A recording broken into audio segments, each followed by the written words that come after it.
Good morning, everybody. Welcome to the Business for webinar. This event is intended to be our annual showcase of students, faculty, professionals, and traditionally is also been our annual CPE event.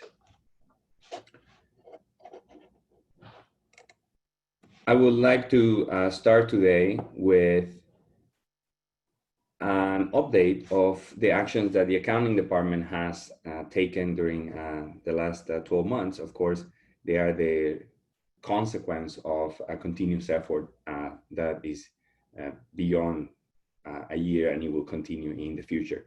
Up until last year, we experienced a trend of healthy growth in our core accounting programs, continue to be the Masters in Accounting in its various modalities.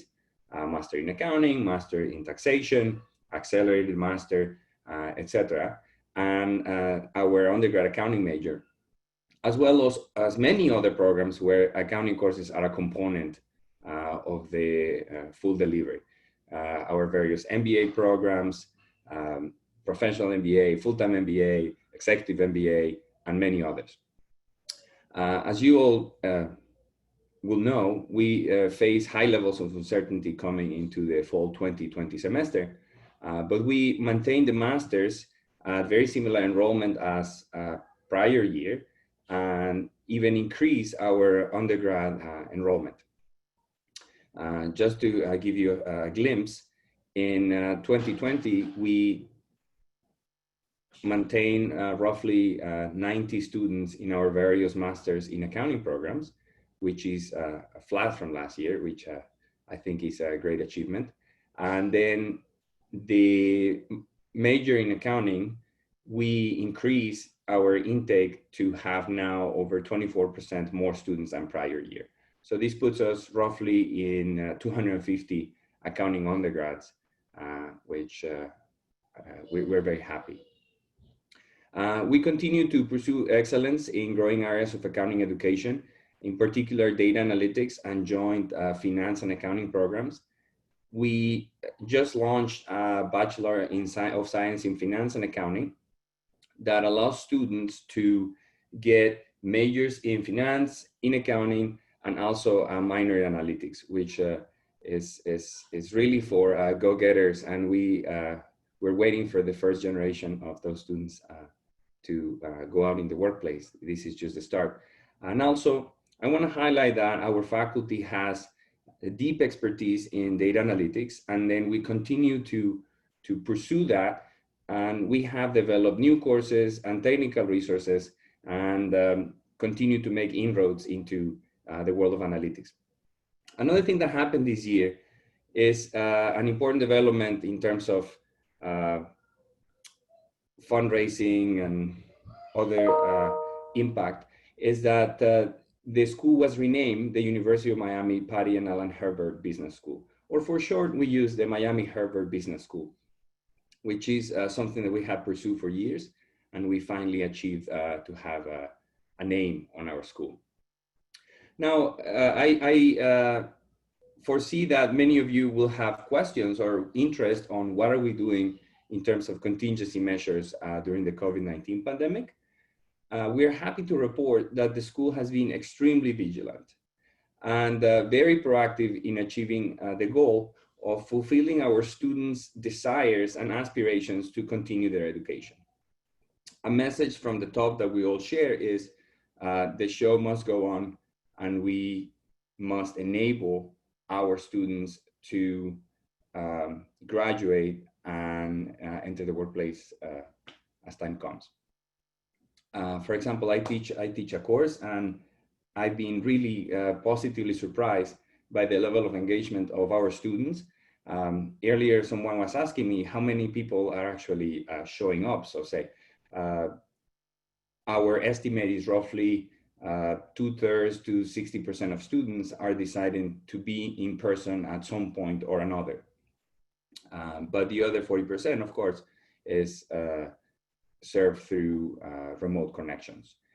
As some examples, we have plexiglass shields in all classrooms in front of every other seat, which seems mundane, but I can only think of the effort that it required to do that. And every seat is numbered throughout campus. So we know at any point in time where the majority of students are sitting and who are their contacts and etc. We have conference call capabilities in all classrooms that allow us to use Zoom and similar platforms. We're proud to accommodate students' preferences to be in person or remote or hybrid. Students can, and their communities can certainly choose what is their best way to engage with university. We just did a survey of students taking accounting courses, and the survey revealed that things are generally going well. But of course, we keep an eye on future developments and on the pulse of our students and faculty. But I'm cautiously optimistic in reporting that we seem to be doing well.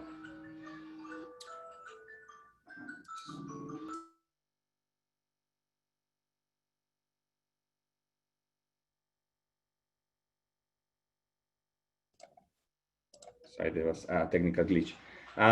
Now, the fear of disruption seems lower now, and I feel happy for that. And I also want to take a quick opportunity to do some advertising. We took students for the fall, but we will also take students for our master's programs in January, right? So we have a spring 2021 date, and we will be happy to accept any students that were not able to make it for the fall for whatever reason. So if you know of anybody, a colleague, a friend, a family member who is looking for start their education, we will be happy to talk to them and coach them towards a 2021 spring start date. Now, in terms of our faculty, we have 19 full-time faculty, 13 of which are tenure track, and 6 are full-time lecturers. We are a team of very committed individuals, and I'm very happy to work with them in an ongoing basis. We, as a faculty, keep gaining influence and recognition within our school. For example, Professor DJ Nanda, who was the previous department chair, is now Associate Dean of Faculty, which for those that sort of don't picture what is this, is that he has moved to be a managing partner now. Right? And he is the person that is in charge of overseeing and evaluating the performance of all faculty within the school. Professor Fabrizio Ferri is director of the school's PhD programs across disciplines. He's part of the MBA Redesigning Task Force, and he's coordinator of a research cluster on corporate governance, which is one of 4 combined research initiatives across departments. And finally, he's an editor of 2 top accounting journals. And then Professor Christina Boschke received the 2020 Most Outstanding Teacher Award. This is just some accomplishment among others that our faculty has achieved in the past 12 months. For example, we collectively had 21 accepted papers for publication in the last year. So you visualize what this means. A typical accounting article in a top journal takes about 3 years to complete. And in the 4 or 5 years of starting life of an academic, we are proud to maybe achieve 3, 4, 5 at most published articles, right? So we went through 4 times that collectively in the department.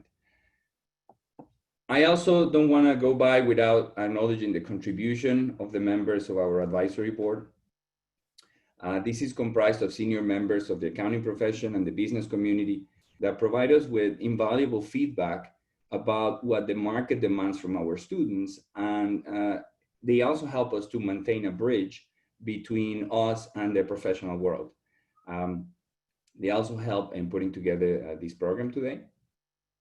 And we are especially thankful to Mark Margulis, who was the chair until this year, and Henry Pujol, who was the secretary and treasurer.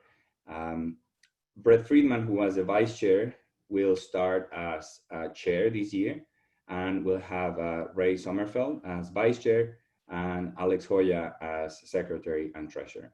Thank you very much to all of you and several others that participate in various committees. We're really proud of our connection with you, your firms, and for all of the work that you perform really out of goodwill.